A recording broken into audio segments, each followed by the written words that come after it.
The Star Citizen 3.19 patch surprisingly dropped to the PTU Wave 1 Monday night, and it introduced a new feature that allows players to use tractor beams to remove weapons and components from ships.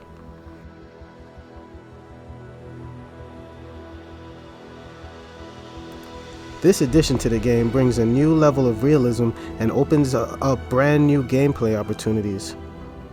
The ability to move weapons and components from ships will be a valuable activity. For example, if a player comes across a derelict ship and is low on ballistics for their own weapons, they will have the ability to restock from the enemy ship if the weapons are the same. The player can use their tractor beam to remove weapons up to size 6 from the enemy ships and either sell them at shops or use them for themselves.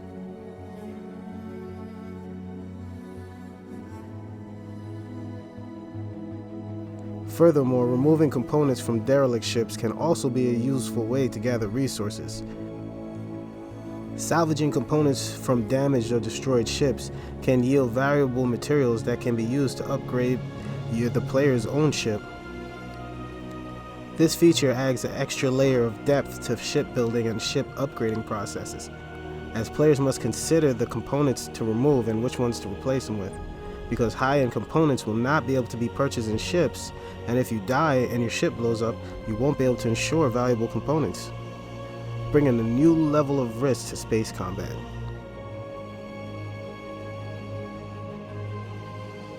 In addition to combat and salvaging scenarios, the ability to remove weapons and components from ships also opens up new possibilities in mining.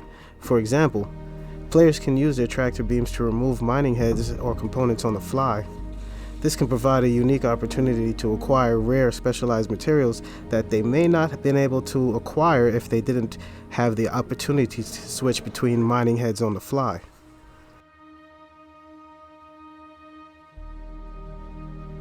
The ability to remove components also allows players to become a high-end dealer in the game if they can farm rare components and weapons and safely stockpile them. This would add a touch of roleplay as you could live out your God of War dreams. This gives a whole new definition to salvage gameplay, as you won't even need a vulture to participate, as the weapons and components you find should offer a decent reward. And if you want a hull scrape, just bring a hand salvage tool to make a little extra profit. Overall, the addition of the ability to remove weapons and components from ships with tractor beams in Star Citizen 3.19 is a valuable and exciting new feature. It adds a new level of strategy and gameplay to combat scenarios, provides opportunities for salvaging, and allows for greater customization and specialization of ships. I'm going to dive into the PTU this week to see all the new things in this update, like Lorville 2.0, and test salvage missions. Well, anyway, thanks for listening. Don't forget to like and subscribe. See you in the verse. Peace.